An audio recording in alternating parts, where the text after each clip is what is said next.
Hi everyone. Good morning, sir. Hello. So let's get started. I do want to complete this discussion today.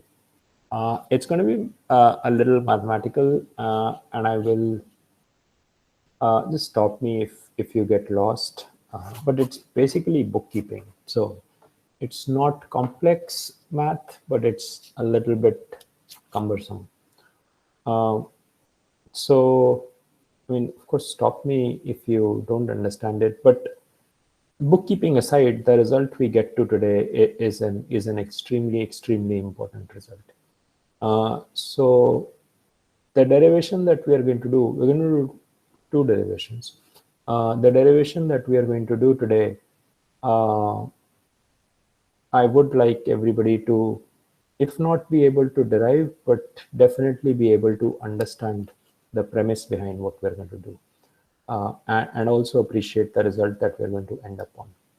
So what I would like all of you to do is next class on Wednesday, I would like you to submit the derivation, the exact derivations that we do in class today. So basically, I just want you guys to put pen to paper and do these derivations yourself, uh, and send them to me before class on Wednesday. But also, it's quite likely that you will have doubts or discomforts with various steps in the derivation, either during the class or you may discover them while you are writing them for the submission. I would like you to just note those doubts down and make it a part of submission. Just anything that didn't sit well or didn't make sense, or you found the bookkeeping too hard, just put it down and make that a part of submission. No typing. I want this to be handwritten. Any questions with this?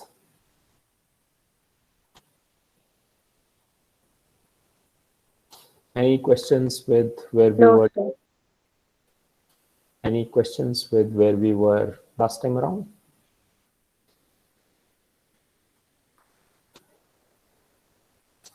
All right. So, I sent an email last time after we ended regarding the significance of drift, because I thought my answers in class, especially to a question Anirudh asked, uh, didn't do justice to the role that drift plays in dictating evolutionary trajectories, and uh, the result we are going to derive today, hopefully, that tells us concretely about how significant drift is. But let me start with the question that I wrote in the email, that suppose you have a population, and a genetically identical population growing at a certain rate. We'll call the fitness of every individual as just equal to 1. And then we have a variant which has a fitness, variant arises in the population which has a fitness 1 plus S. Right? S is positive, so the mutation that occurred was beneficial in nature. And this is happening in a chemostat. So, and we'll assume that no new mutations occur in the foreseeable future, so the waiting time for new mutations is large. And if this were the case, what I'm interested in is you telling me that what would be the probability that this variant genotype is able to replace everyone in the population. And if you know the answer, don't say that out loud. I'm looking at you, Akshat. I don't know if you know this already. Uh, but is the question clear? So can you repeat once? Yeah. So the question is that we have a chemostat which has n individuals. All of them are genetically identical, and hence each one of them has fitness 1. In such a setting, a variant arises, a mutation happens and a variant arises, and this mutant has a fitness 1 plus S. S is greater than 0, and hence the mutation that occurred was a beneficial mutation. This is happening in a chemostat environment. So this is a chemostat that we discussed last time. All this is happening in a chemostat environment. And now the question is that suppose if I were to come back 2 days later, what is the probability that this mutant that has arisen has been able to replace the parent population in the chemostat? And we'll assume, just for simplicity's sake, that no new mutations have occurred in the intervening period. I want you to think aloud about this one and tell me what you think.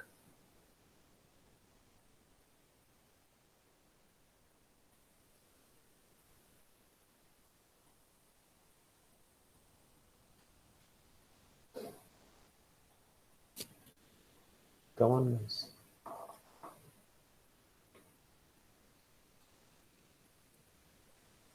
Sir, Yes. if this mutation, no, if the organisms are in an environment where this mutation will be beneficial, then it is probably that it is likely that that there'll be more uh, organisms with this mutation. Correct.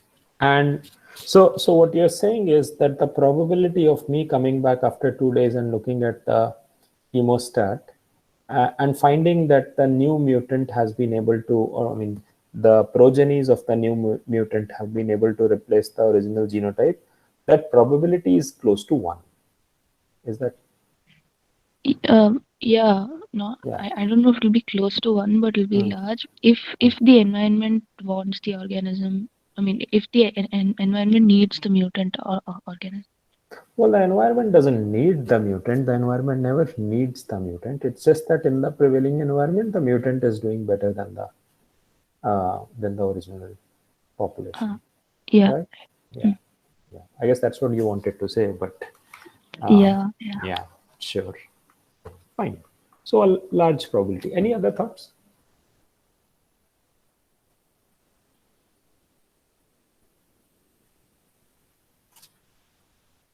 Okay, fine. All right. So stop me if you get lost, but the bookkeeping's not so important. What's more important is to understand the essence of the derivation that we're going to do.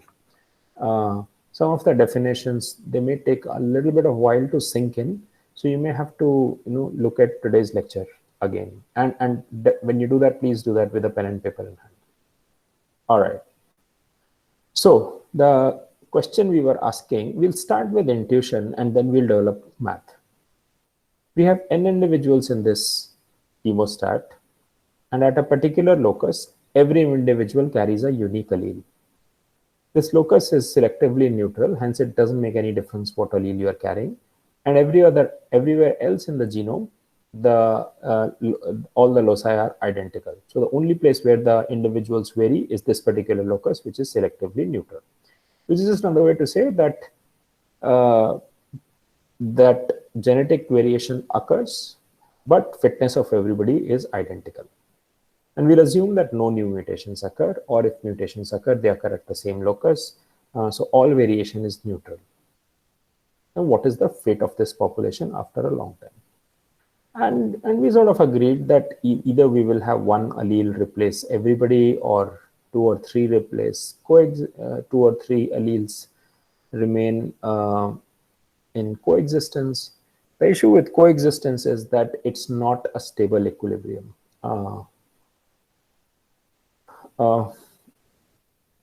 Anirudh, this is answering your question, that if you give it sufficiently long time, one of them is going to eliminate the other.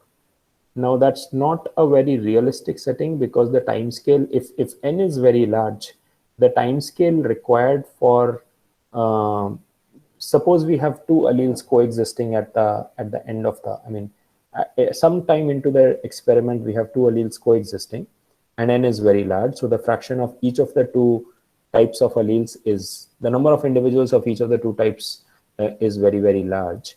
Then given infinite time, this population only has one fate, and that one fate is that one of the alleles is going to eliminate the other.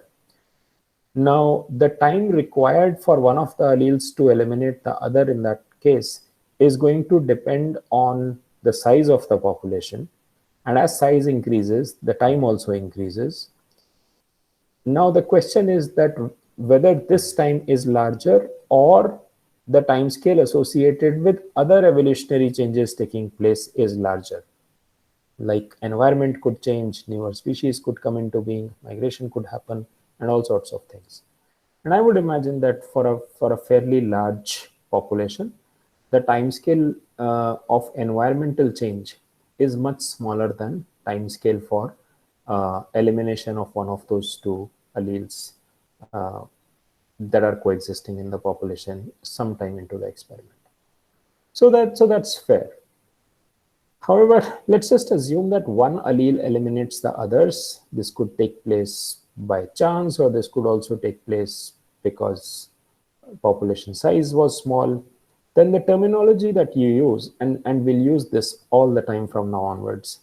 If one allele eliminates all others, then what we say is this allele has become fixed in the population.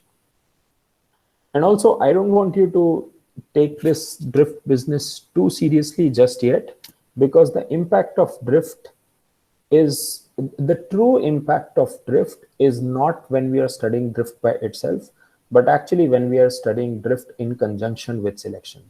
The true impact of drift is how it's able to modulate the effect of selection, and not when drift is acting by itself. So just hang on for a bit towards the end of the class today. So what we say is that when one allele has eliminated all others, and this elimination could be because of drift or because of selection, it doesn't matter. But when one allele takes over the entire population, then we say that that allele has become fixed in the population. Or another way to say the same thing is that the allele has reached fixation in the population. Okay? So one of the things that we are going to be very interested in is that what is the probability of fixation of a particular allele in the, what is the probability of fixation of a particular allele in a population given a certain environmental and a population structure.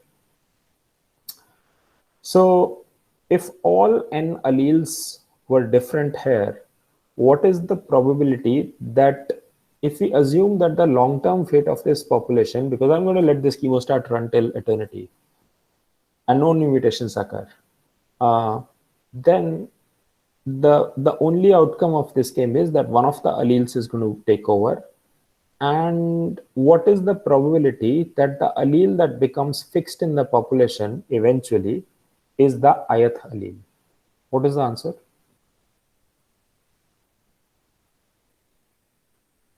Is the question clear? No, sir. So you have n individuals. You have n individuals. Individual 1 is carrying allele number 1. Individual 2 is carrying allele 2, and so on and so forth. Individual I is carrying allele I, going all the way up to n.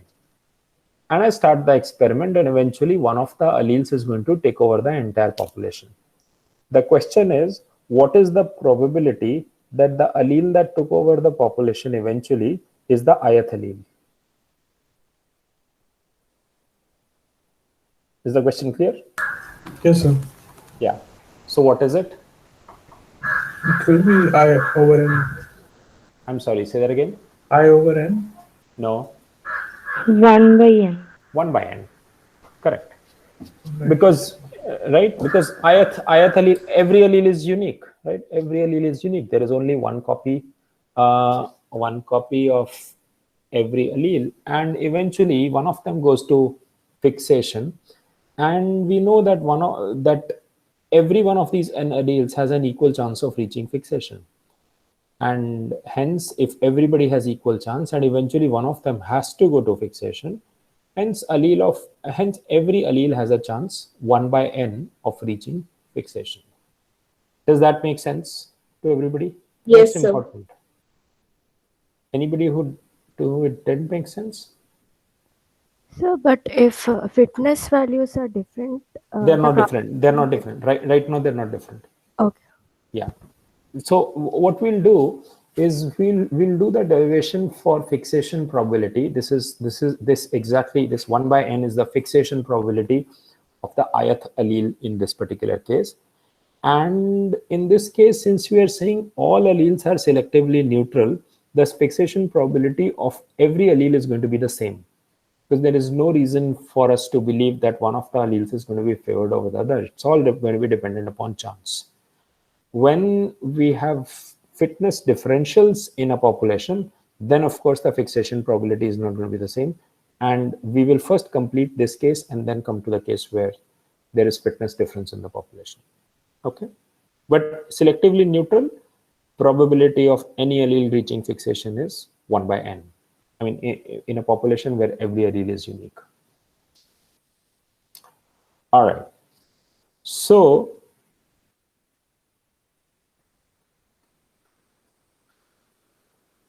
quantities that we are going to be interested in going forward, and will be, I mean, these will keep reappearing in the class throughout the rest of the semester now. But in particular, next week or maybe 3 classes, we are going to be doing explicit derivations of these quantities. That what is the probability that an allele reaches fixation, and what is the probability that an allele becomes extinct. And if you think about it, eventually that those are the only 2 fates for an allele. Either an allele becomes extinct or it reaches fixation. There is no other fate of the population. I mean, polymorphism could exist, that an allele could exist with several other alleles in the population, but that's going to be true for maybe a few hundred generations, maybe a few thousand generations. But over geological time, an allele either becomes extinct or it reaches fixation. So these are the probabilities that we're going to be interested in. And because we are saying that there are only 2 fates for an allele, probability of fixation and probability of extinction sum up to 1, because there is no other third chance. So in this case, we discussed that every individual is carrying a unique allele. Let me change that I have 6 individuals which are carrying a blue allele or ball, and I have 4 individuals which are carrying a red allele. So what is the probability that red allele gets fixed in the population? Don't think of this as jar. Think of this as a chemostat with 6 individuals carrying one allele, 4 individuals carrying 6 individuals carrying a blue allele, 4 carrying a red allele. What is the probability that the red allele becomes fixed? Again, selectively neutral. 4 by 10. 4 by 10 and 6 by 10, right? Exactly. Because does that make sense to everybody? What was that, Sanghamitra? Because they're independent events. Yeah, one of them is going to reach fixation, and probability of any one of them reaching fixation is the same. And if the first ball reaches fixation, that automatically means that the second ball didn't reach fixation. Hence, they're exclusive events. So we add up the probabilities of fixation of each kind. So 6 by 10 for blue and 4 by 10 for red. But now we're going to do this a little more formally. And the method that we are going to use to do this is something called a Moran process. And we're going to do it like this. We're going to use this to model drift now, but we're going to use the same model Moran process to model selection and drift also. Let's imagine that we have a population of size n, and this is the carrying capacity of the environment. The environment can't hold more than n individuals. And there are 2 types of individuals, A and B, and these variants are neutral as far as selection is concerned. So in a Moran process, what we do is in one step, so it's a series of steps which models evolution of any population. But in one step, one individual is chosen for reproduction and one individual is chosen for elimination. So you could have an individual I which divides into 2, so which means that you have a population of n plus 1. But at the same time, you are also choosing an individual j, which gets marked for death, and j leaves. And hence you are back to population size n. That's the essential logic of a Moran process. And then you keep on building this. So that's one step, one birth and Can one you death. repeat this part? Yeah. So imagine in a Moran process, you're trying to model evolution of a population. And the way you do that is, the way you do that is that you take little steps successively and track what happens to the population. In one step of the Moran process, you choose one individual and say that this is the individual that has divided in this one step. But that means that the population, suppose you choose the 10th individual for division. What that means is that now 10th individual has divided and has given to two daughter cells, has given birth to 2 daughter cells, which means that the population size has increased to n plus 1, which is not permitted in Moran process. Population size stays constant at n. So in the same interval, you also have a death event take place. And the death of an individual is going to be, again, an individual which is randomly chosen from the population. So in this one step of Moran process, you have one birth and one death taking place, such that the population evolves and you have population size maintained at population size maintained at n. And we keep repeating this over and over again. Does that make some sense? Yes, sir. All right. I mean, let's go through the details, and I think it will make a little more sense once we do that. So again, you have variants for Moran process. This was a stochastic simulation scheme that was developed in the late 50s, I think. All right. So in the variation that we are going to look at is that you can choose the same individual for reproduction and death. So you can have the 10th in one step of the Moran process. You can select that the 10th individual reproduced, hence it gave birth to 2 daughter cells. But you can also have that one of those daughter cells died from the 10th individual.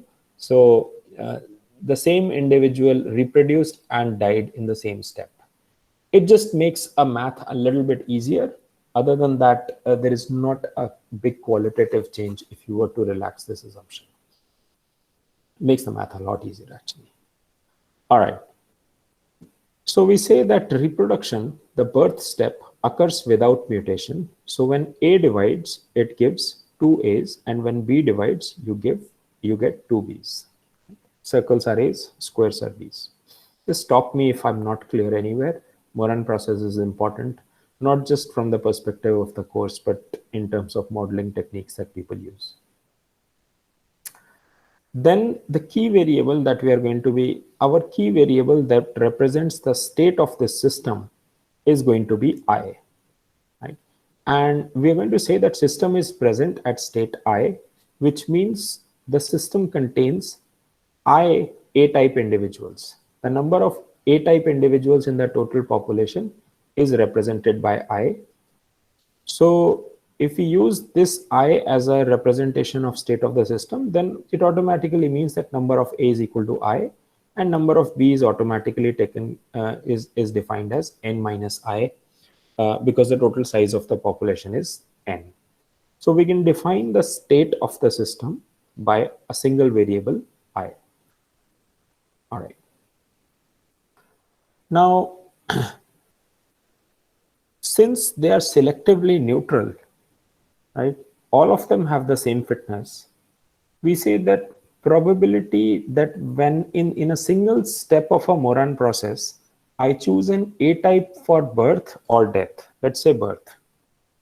Probability that I choose an A-type for birth is simply equal to I upon n. How many A-types are there divided by total population of the environment.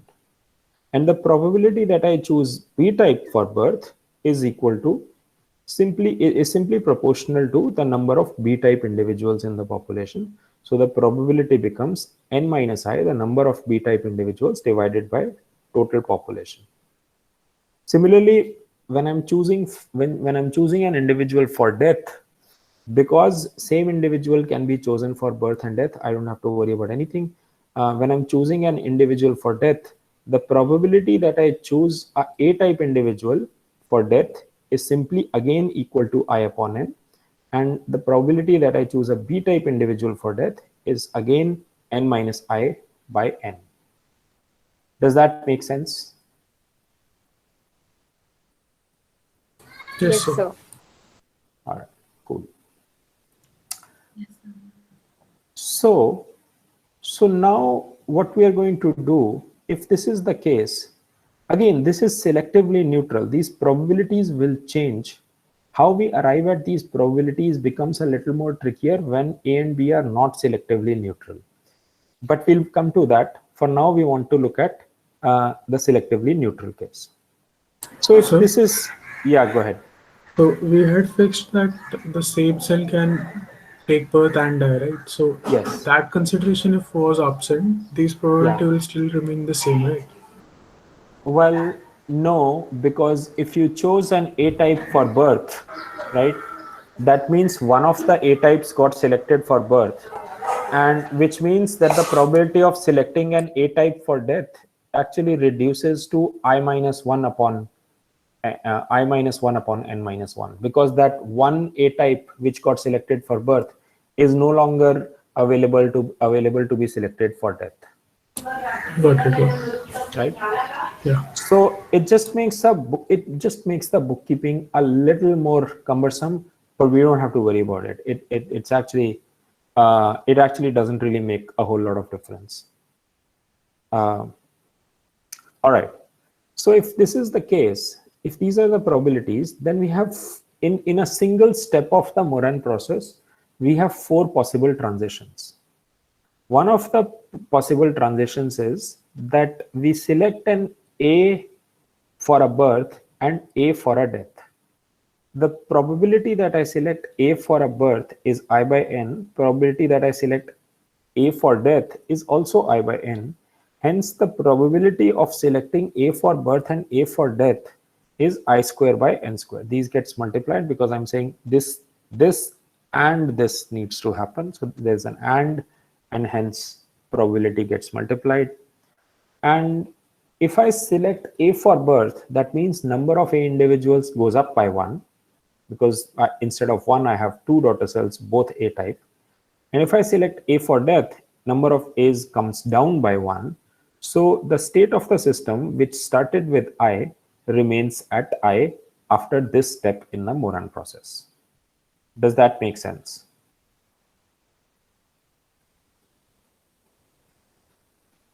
Yes, no. Yes, sir.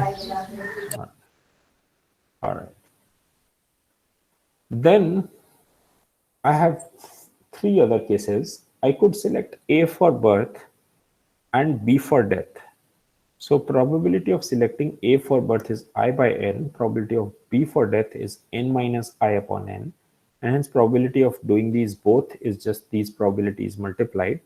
And now since I'm selecting A for birth and B for death, number of A individuals has gone up by 1, number of B individuals has come down by 1, and hence the state of the system changes from I to I plus 1.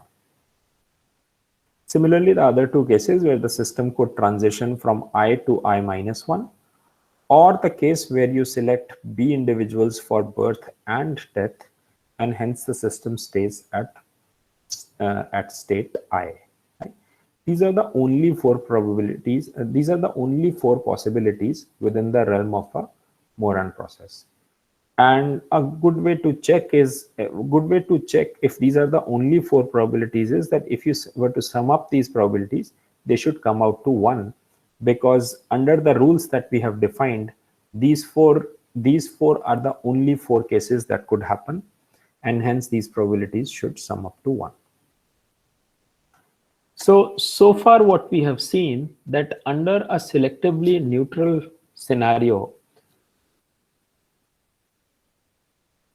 there is under a selectively neutral scenario, if I were to model the system using a Moran process, then if the state of the system is defined by I, there is a finite probability that the system transitions from I to I plus 1, or it will go from I to I minus 1, or it will stay at I. There is no other chance. So in one time step of the Moran process, these are the only three transitions that are possible. Right? Again, I'm emphasizing that the result we get to at the end of class today is an extremely important result. Even if you don't get the derivation, I would like you to get the derivation also. But the result is actually extremely important. All right. So we have these four transitions. So what we are going to say is that the probability that the system changes from I to I plus 1, this is the transition that happens in one Moran step, is represented as the probability that the system transitions from I to I plus 1. Right? So this is how I'm going to write these. These are called transition probabilities. This just represents the probability that the system from I went to I plus 1, and that is the same number that I've copied from the table above. This is the probability I into n minus 1 upon n square of transitioning to I plus 1. And that's the same here, and so on and so forth. In the context of how we've defined the system and how we've set up the rules here, what is the probability that the system transitions from I to I plus 2?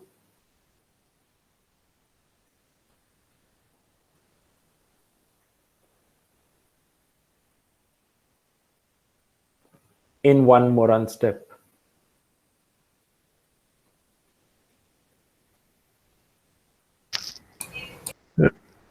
That's not possible, right? Hence the probability is 0. Correct. So any other transition, the probability is 0, because only three transitions are: you stay at I, you go to I plus 1, or you go to I minus 1. Right? So these are the only three probabilities: probability of I to I plus 1, I to I minus 1, I to I, and in this case I've added both the probabilities when.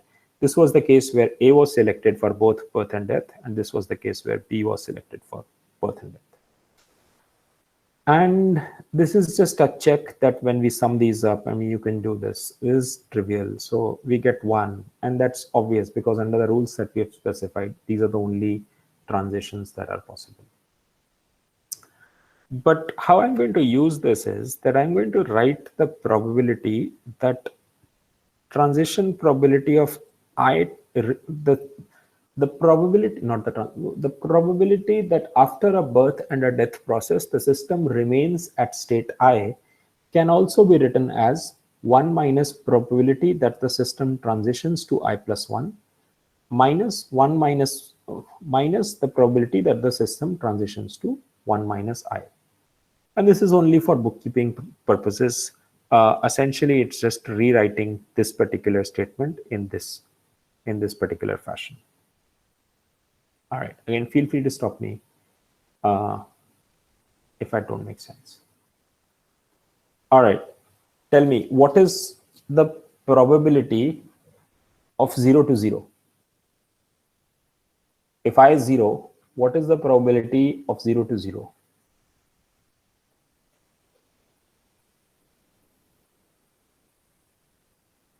Not by formula, or you could do it by formula, but by thinking. The state is not changing, so 1. 1. Does everybody say that transition probability of 0 to 0 is 1?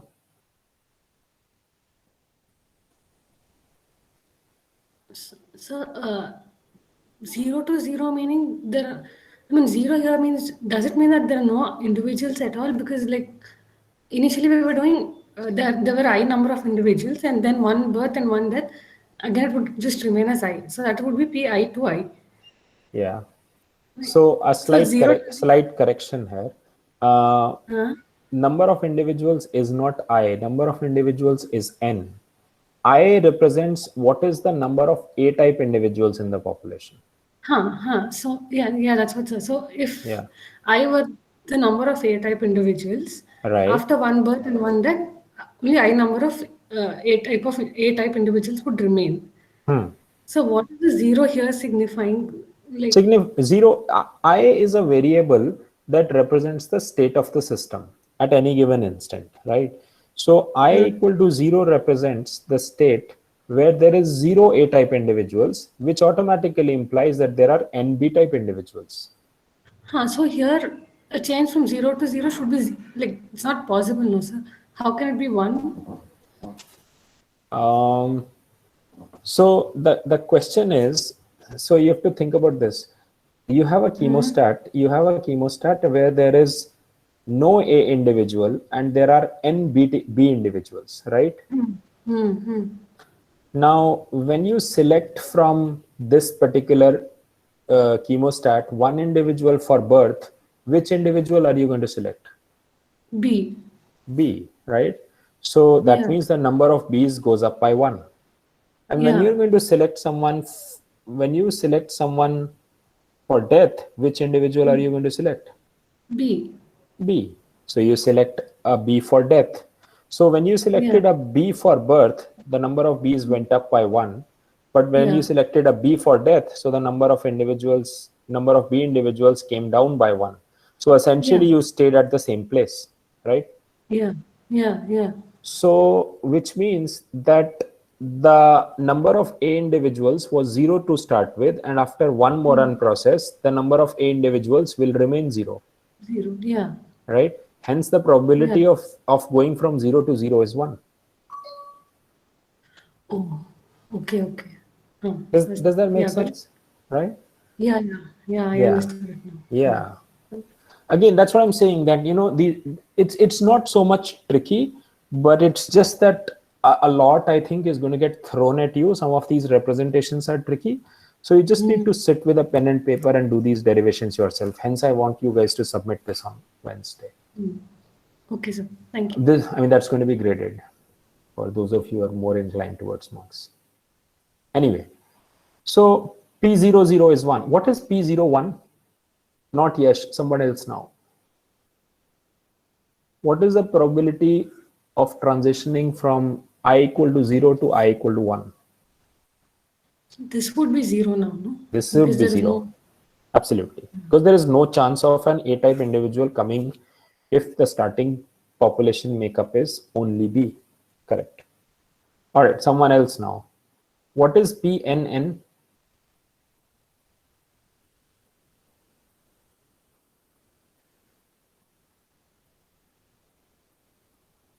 It's 1 again. It's 1. Again, this is just the reverse of P00. The system contains all A's, and hence you're going to remain at all A. And similarly, P transition probability from n to n minus 1 is just 0. Right? Because if it's all A's, you cannot have the system transition to n minus 1 A's, because we're not permitting mutations. All right. So, what is the question that we want to answer here? The particular question that we want to answer is that what is the probability that if a population existed in a chemostat or any environment, we had one mutant come up? Because by definition, mutations are going to come up one at a time. I mean, the same mutation is not going to occur in it's statistically unlikely that the same mutation occurs in several individuals in the population. So a mutation occurs in one individual in the population. And if everybody has a certain fitness and this has some fitness, this could be same as the others, or this could be distinct from the others. What I'm interested in is that what is the probability that this variant reaches fixation? That is the transition. That is the question that I want to answer. That what is the probability that starting from this state, which is I equal to 1, right? What is the probability that the system reaches a state where I becomes n, or the number of this type of individuals becomes n. In other words, I'm interested in the fixation probability of this mutant when the starting state of the system is at I equal to 1. Does that make sense?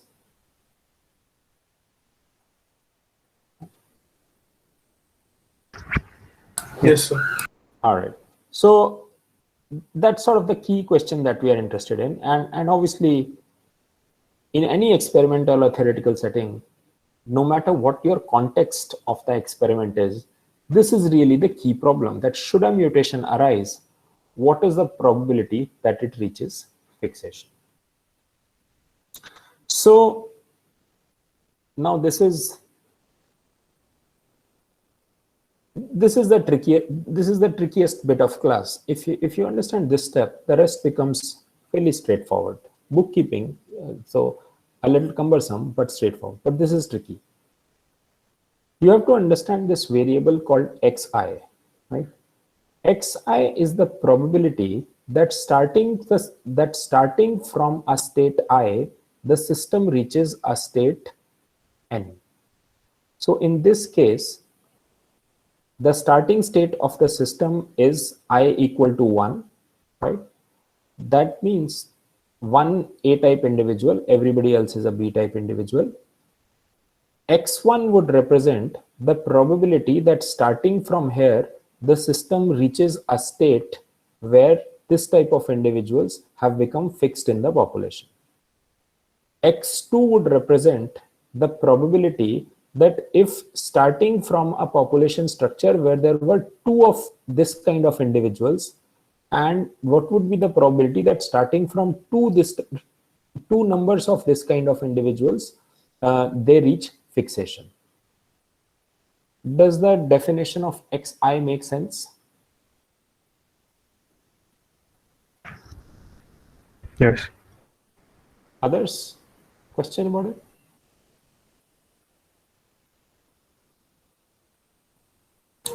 So can you repeat that again? Yeah. Yeah.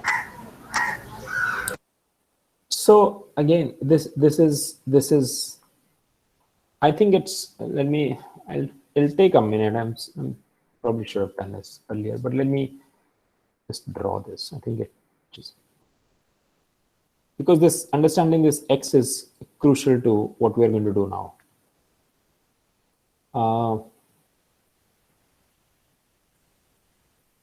This is my chemostat, and I have a bunch of individuals. All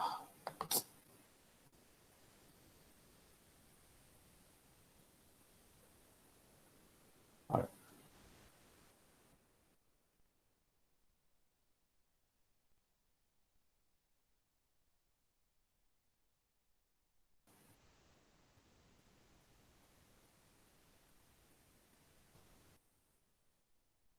Okay, so we have n individuals, and one of them is a variant type.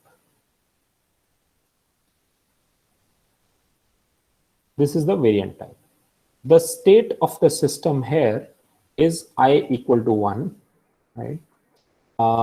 That's my state of the system. And xi represents what is the probability that starting from I,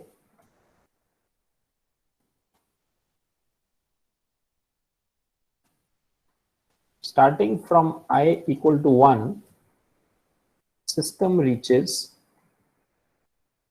I equal to .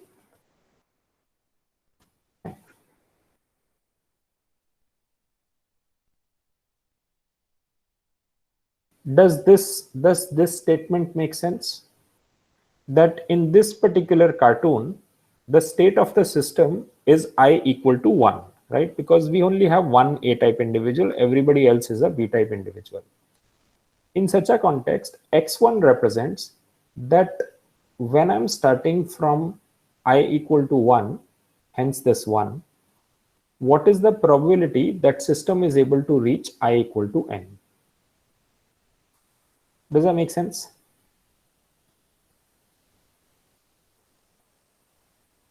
Yes, sir.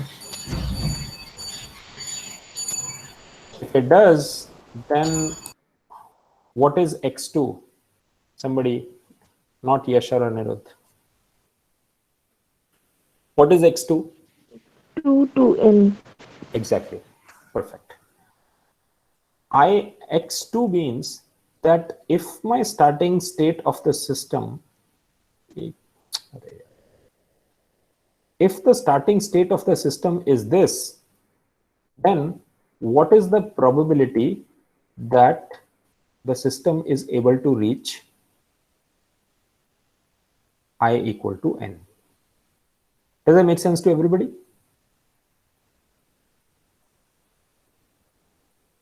Questions with this? If you're through this, if you get x, that's it. Then it's just bookkeeping. I mean, again, it's not complex, but it just appears out of nowhere and sort of takes us by surprise. So if this is clear, tell me what is x0?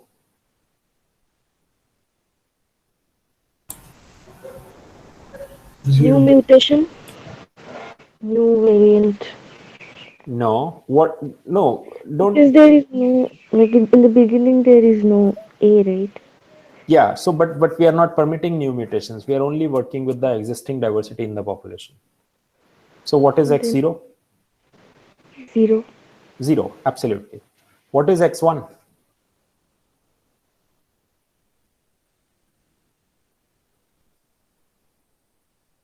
Remember, we are discussing the selectively neutral case. What is x1?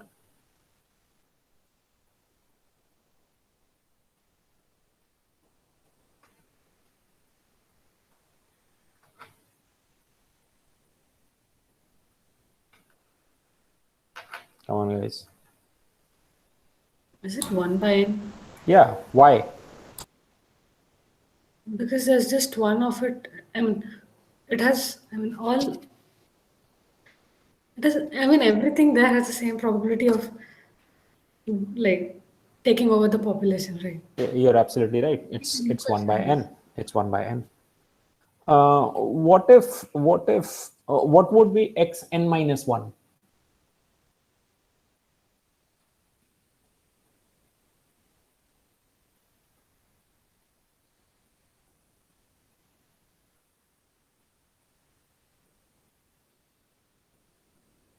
1 minus 1 by n. I'm sorry, say that again. 1 minus 1 by n. Yes, exactly. Yes. How do you say that? Why do you say that? Like the whole probability of the xn is 1. Hmm. So Yes. n minus 1 means like 1. It, it's like excluding 1, the situation when 1 will get over the whole population, like starting from 1. So So it can start from 2, you 3, just 4. subtracted that. Huh? You just subtracted the probability of that Yeah. one way. Yeah, sure, cool, excellent. So other way you could think of is that if you have one individual of A type, then the probability of A going to fixation is 1 upon n. If you have two of A types, probability of them reaching fixation is 2 upon n, 3 upon n, and so on and so forth. So if you have n minus 1, the probability is n minus 1 upon n, because any one of those n minus 1 could reach fixation, right? Yeah. And n minus 1 whole upon n is essentially is the same thing as what you said as 1 minus 1 upon n. Cool. Excellent. All right. So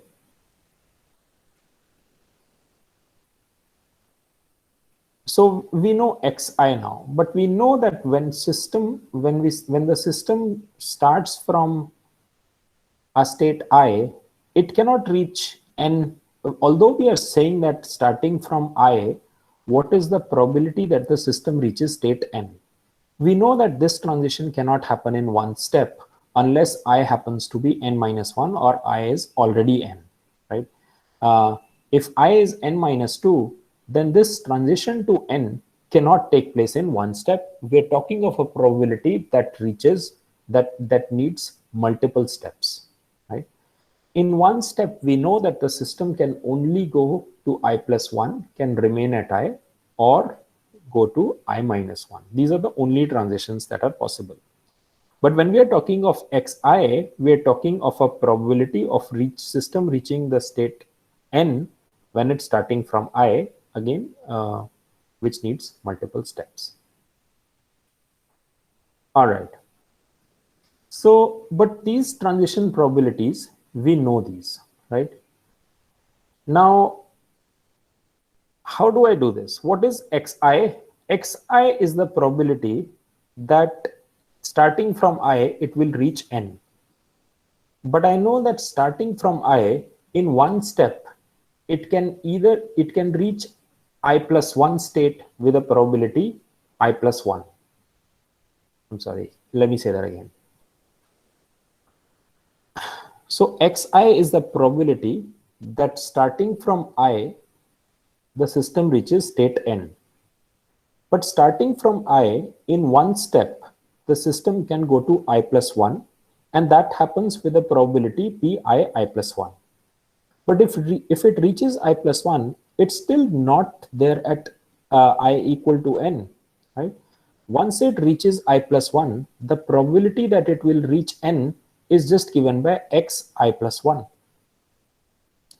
On the other hand, when I'm starting from I, the system could remain at I, which happens with probability Pii. And if it remains there, the probability of the system having remained at I, still reaching I equal to n at some future time is just xi. That's a definition of xi. And the third case is that starting from I, in one step, the system reaches state I minus 1. And then the probability of the system reaching the state I equal to n is just equal to xi minus 1. Does this make sense?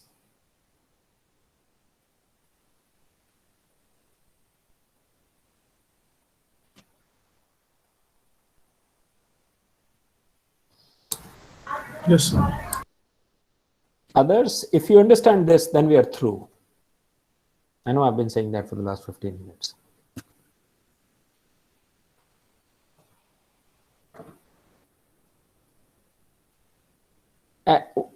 I want you to tell me your discomfort with this particular equation.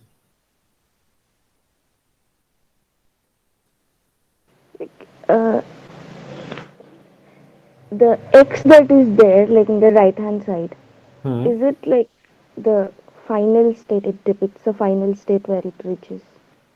On the right hand side, meaning which of the Like, three x's? all the three. Okay. Or is it It's not final at all. So you have to final think. after the transition, after that particular transition?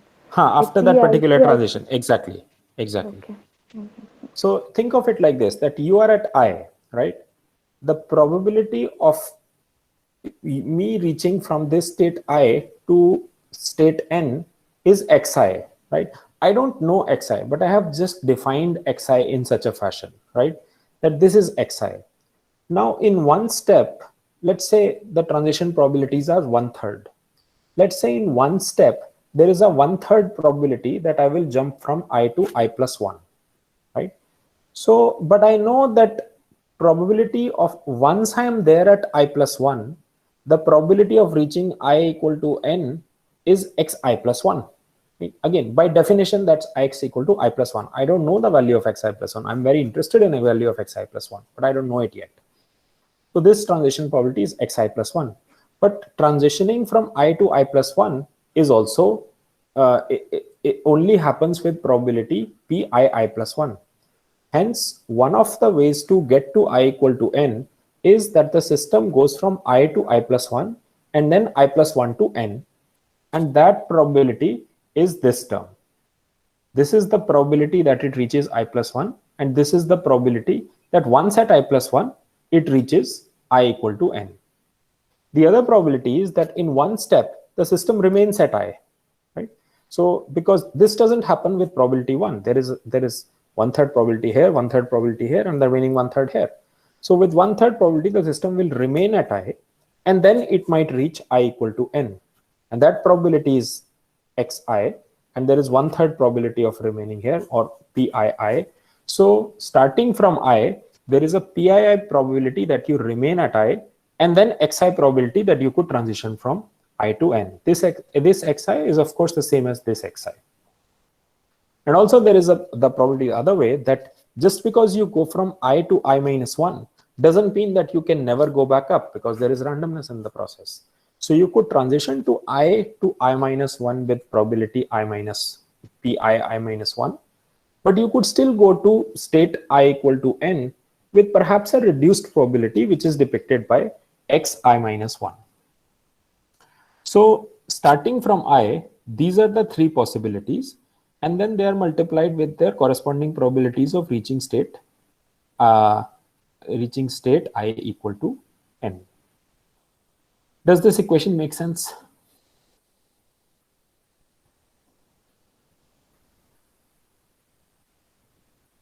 Yes, sir. Yes, sir. All right.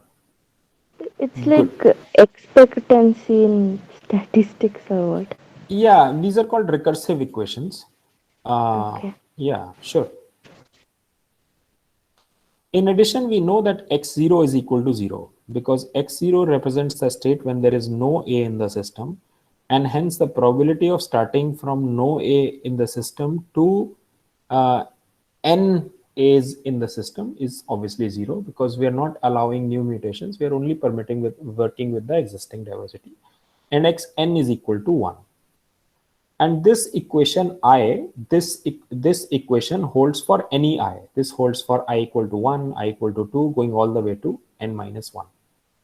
So what we get here is a system of linear equations. The equation for x1 can be written as this, in which x0 comes, but x0 is 0, we know that.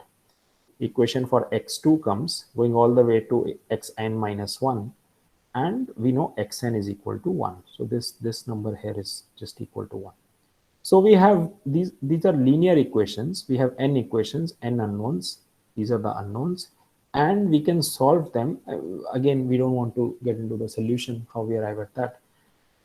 We get the solution as xi is equal to I divided by n. So if the system is at a state where there are A-type individuals, the probability that A will reach fixation is simply equal to I upon n, which was basically what we started with when we started this discussion.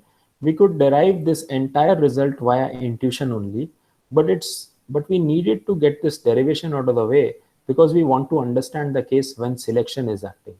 For a neutral allele, Sangamitra answered this question just based on intuition. We knew that if there are 6 blue balls and 4 red balls, the probability that a blue ball will reach fixation is 6 upon 10. So that's just I upon n here. So we can solve this system to get I upon n, and that tells me this was just a formal structure of arriving at a fixation probability when the alleles existing in a population are selectively neutral. We will now move to a case when selection is acting. But before that, any questions?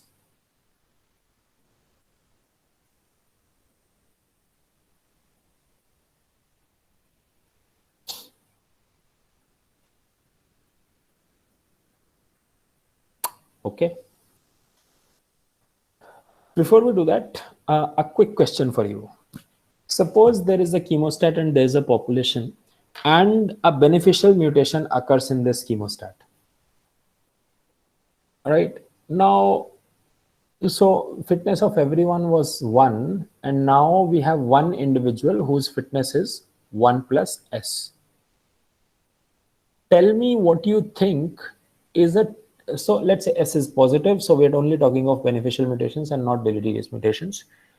Tell me what you think is a typical value of S when I do an evolution experiment in lab. We routinely see beneficial mutations take place. Tell me what is a typical value of S which is consistent with your imagining of physiology of microbes that would occur in a lab experiment. Is the question clear?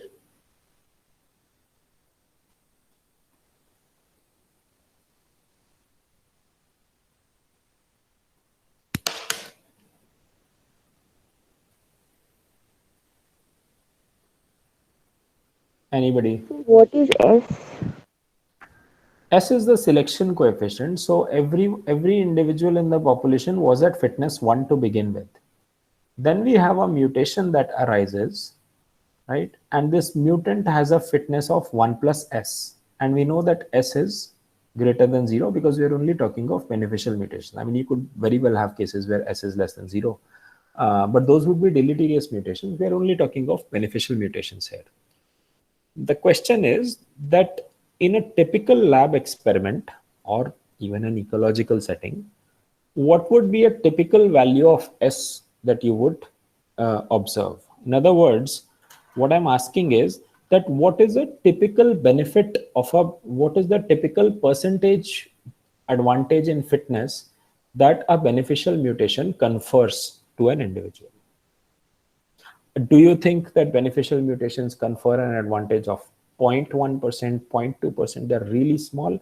Or do you think beneficial mutations can just double your growth rate? Or is it 50%? What is consistent with your intuition about physiology of a microorganism? It can be 0.5. Okay, 0.5%. You mean S can be 0.5, which means 50%? Or are you saying that's what you're saying, right? So S can be 0.5. Okay, so that means 50% advantage in growth rate. Others? S could be 0.05. 5%, sure. 5%, yeah. Yeah, okay. Okay, so now we have an order of magnitude difference here. Others?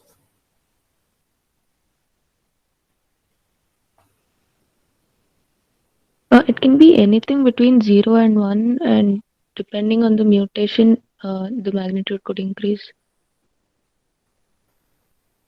Okay.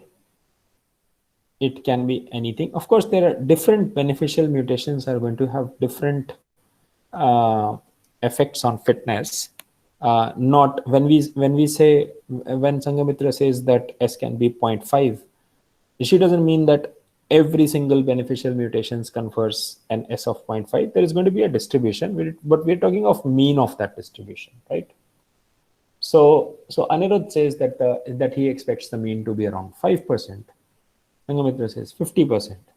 Let me come back to that at the end of class today.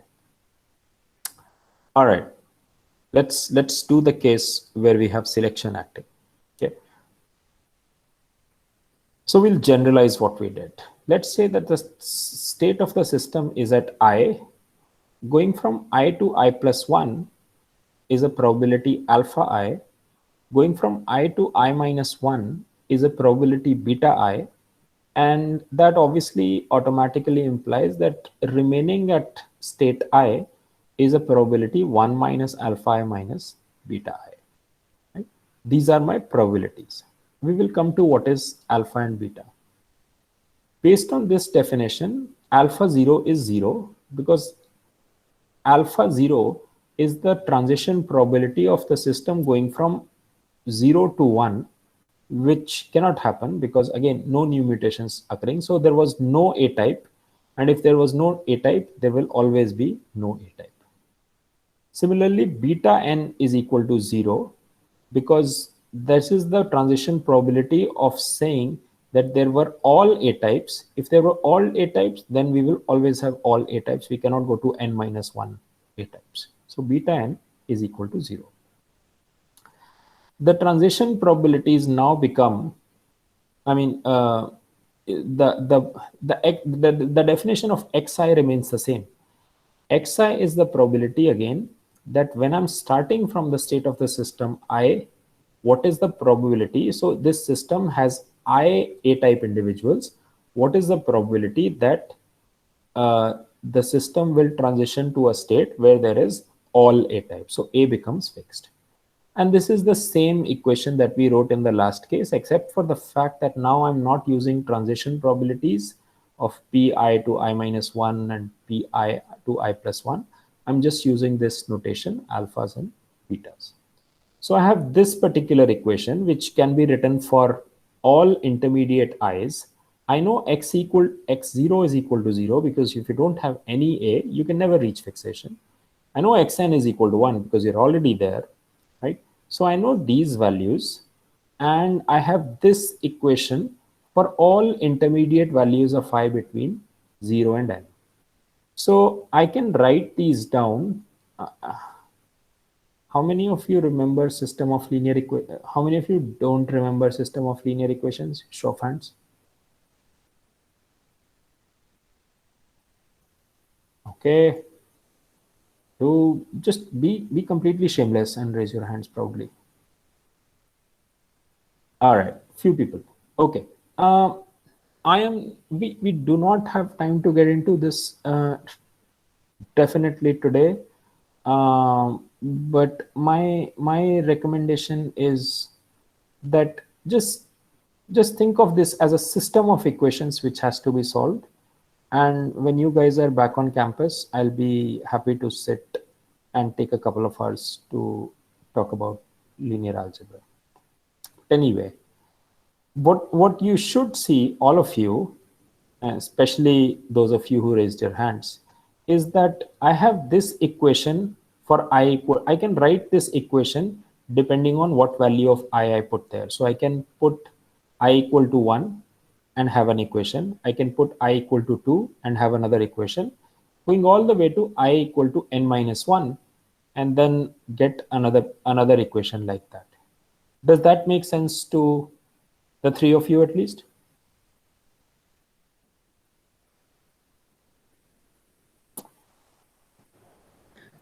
Yes, sir. So it's just you're substituting the like values, right? And We're just substituting the values. We're using different values of I and writing the corresponding equations. yeah, that makes sense. Yeah. So don't worry about this particular notation. This is just a more condensed sort of a matrix way of writing these equations. But essentially, I want everybody, but especially the three of you, to understand that this is actually n minus 1 equations, depending on what value of I you put here. And then along with these n minus 1 equations, you have these two constants which are known to us. Don't worry about this matrix notation. That's just a mathematical way of saying the same thing. All right. So remember, I am interested. The quantity that is of most interest to me, and that's what we started our discussion with, is x1. Because x1 is the probability that, assuming that there is one A-type individual, what is the probability that this guy will go to fixation, right? And I'm most interested in this quantity because that's how new mutations are going to arise. They're going to arise in a single individual in a population, and that's the probability of the system transitioning from a state I equal to 1 and going to I equal to n that I'm most interested in. So I'm interested in x1. But it turns out that you can't solve x1 without really solving everything else. So we're going to have to worry about all the xi's. All right. So this is just the definition of xi again. Don't worry about the matrix one. Okay. One more thing. I am going to define. So I'm going to define a new variable yi. Yi doesn't really have any meaning. It's just a mathematical convenience. What is xi? Xi is the probability that starting from I, system reaches n. What is xi minus 1? Xi minus 1 is the probability that starting from I minus 1, the system reaches n. I'm going to take the difference of the two and then just calculate and then call that difference as yi. It has no physical meaning, but let me just call this variable yi.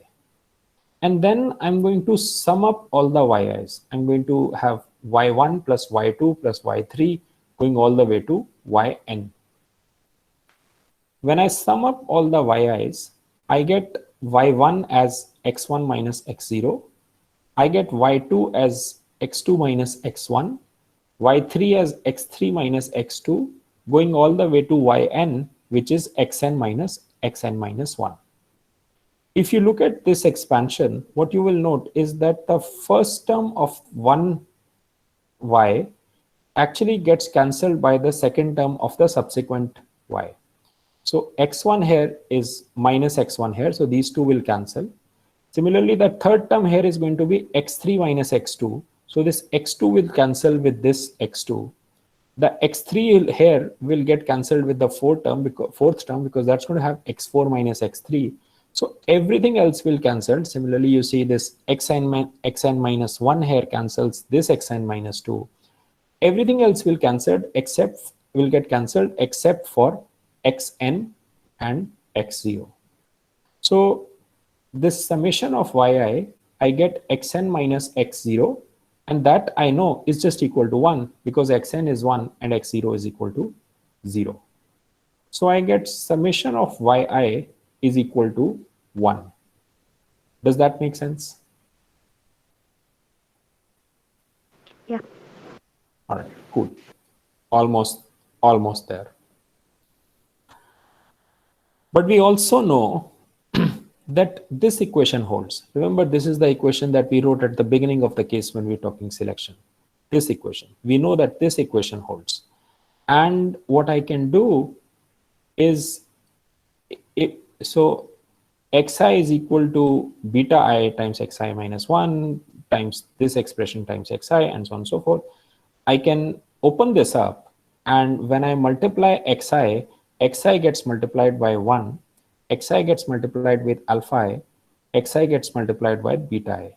So this xi that gets multiplied by 1 means that there is an xi on the left hand side and an xi on the right hand side. These two get cancelled.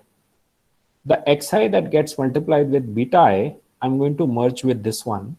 So I get beta I times xi minus 1 minus xi. This is this particular term.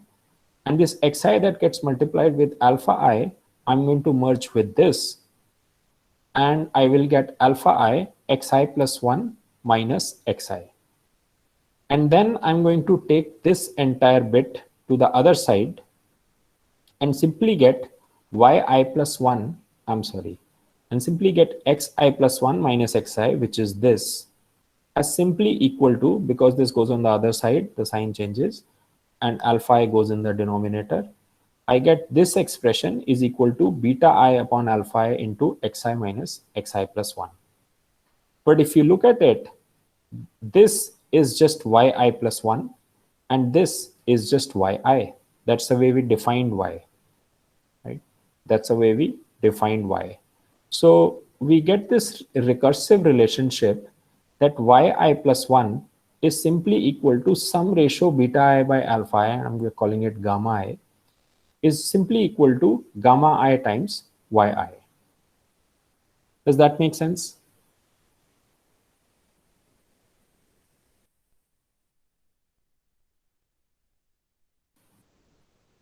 Yes, sir. Okay.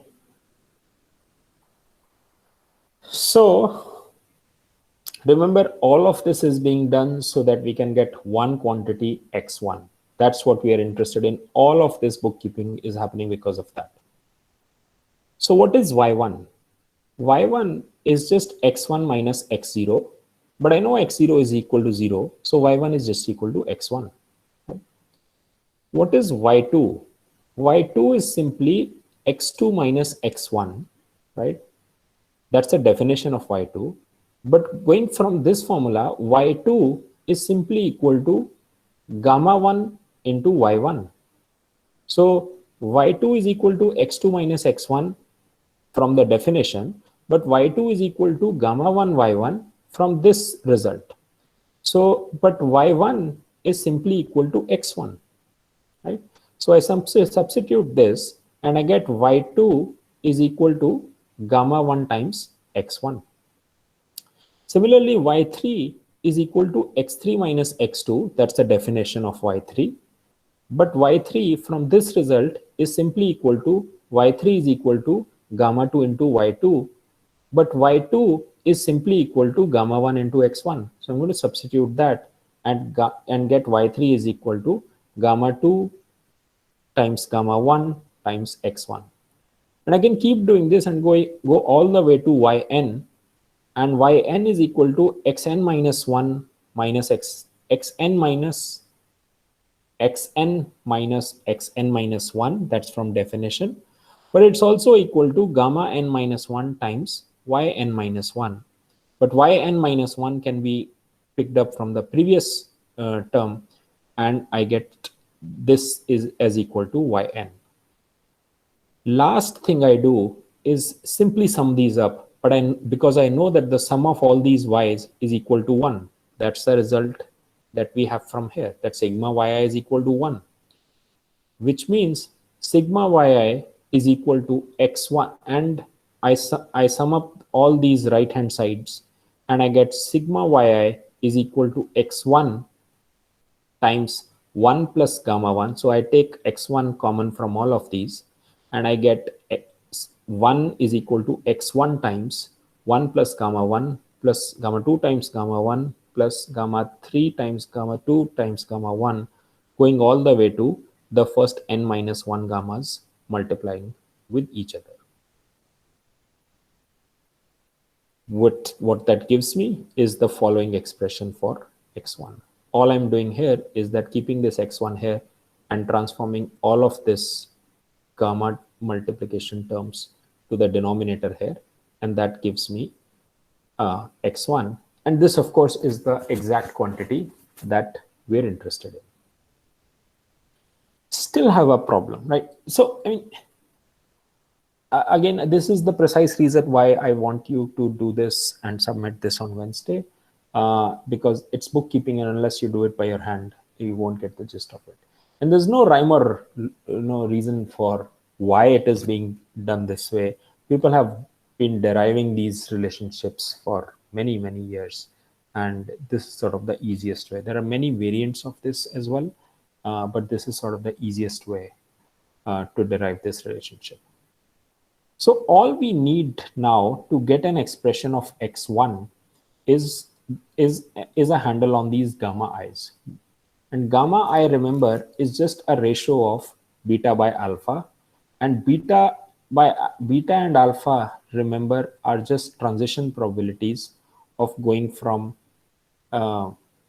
beta is the transition probability of going from I to I minus 1, and alpha is the probability of going from I to I plus 1.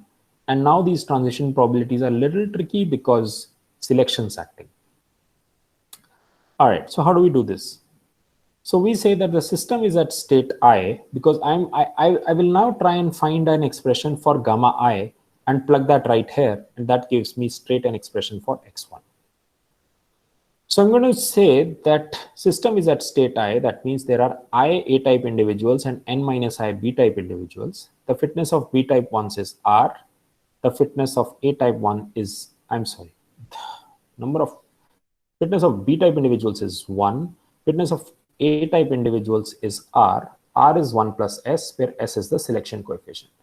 And this is the value of this is what I was talking to you about. That what would be perhaps its mean value. So now probability of the Moran process is tweaked slightly when selection is acting. One of the ways of handling Moran process when selection is acting is that probability of birth, which was simply proportional to the number of individuals, is not simply proportional to numbers, but is actually weighted by the fitness. So if you think about it, that the total fitness of A-type individuals is fitness of each times number of A-type individuals, that's Ri. The total fitness of B-type individuals is n minus 1, n minus I into 1. So probability that an A-type individual is selected for birth is simply equal to total fitness of A-type individuals divided by total fitness of the entire population. So this is multiplied, this n minus I is multiplied by a 1 here, right? And that gives you the that gives you the probability that an A type individual was selected by birth. You don't select an individual for birth based on their numbers, but based on the total fitness of an individual of a certain type.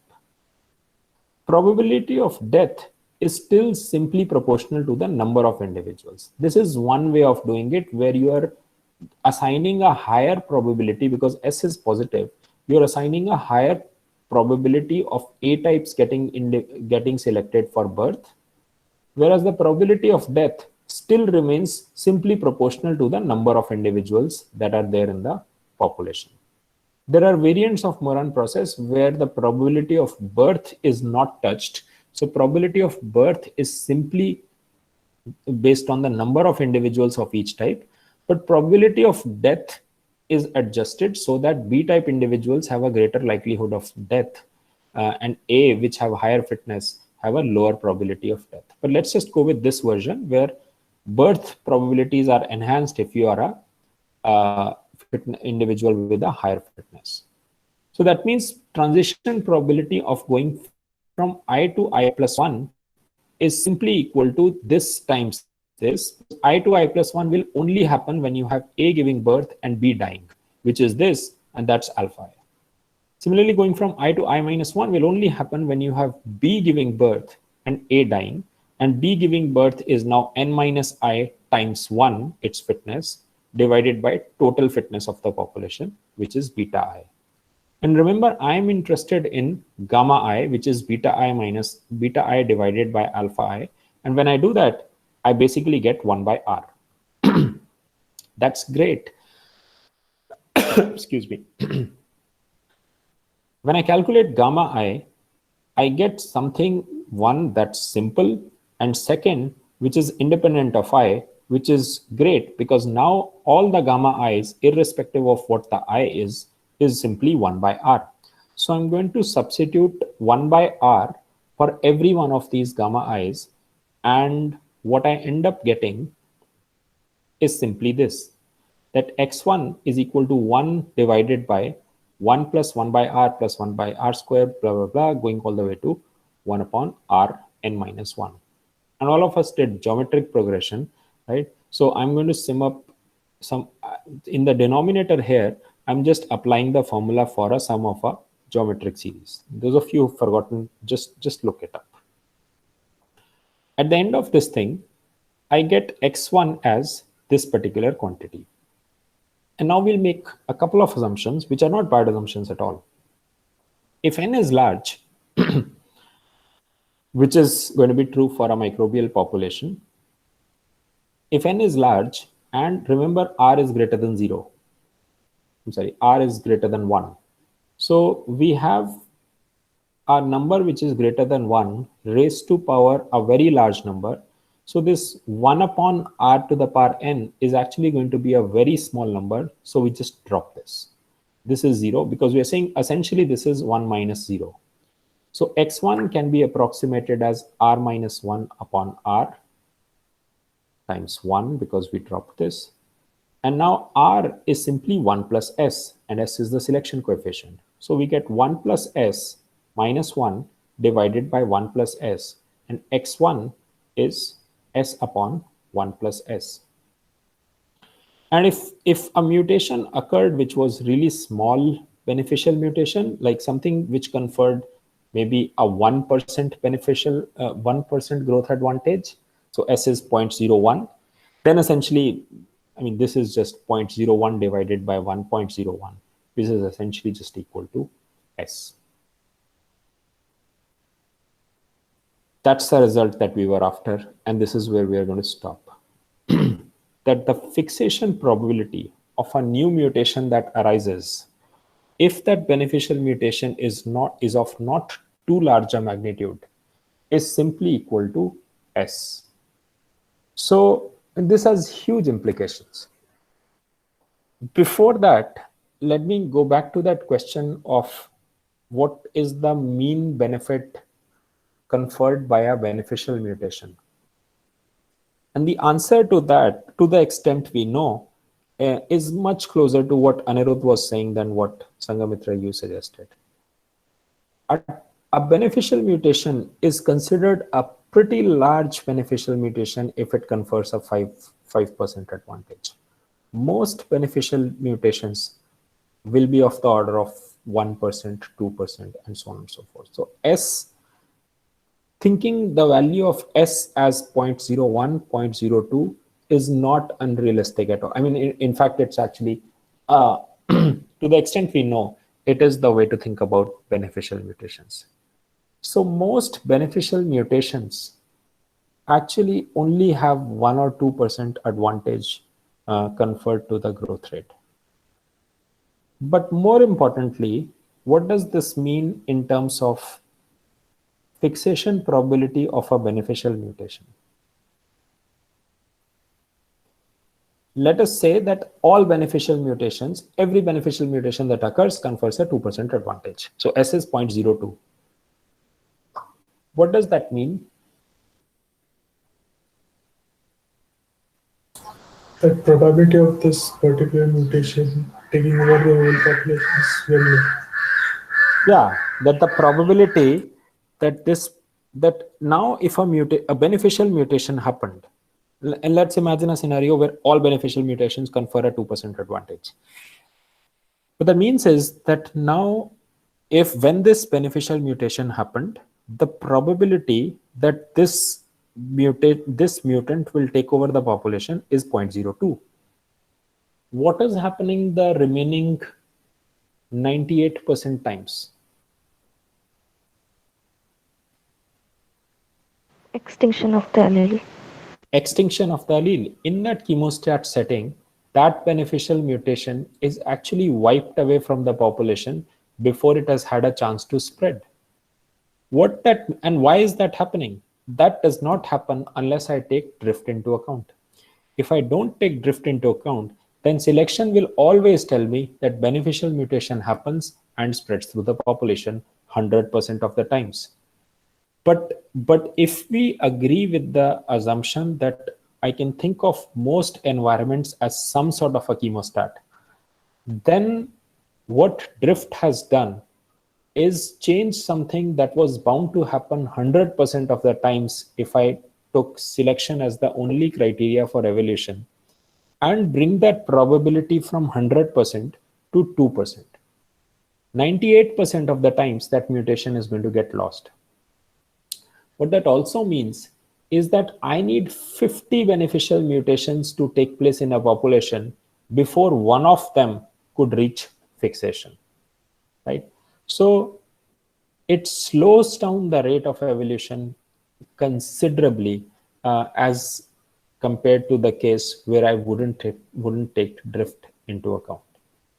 So it's because of this reason that drift absolutely has to be taken into account into any quantitative or experimental context in which evolution is being studied.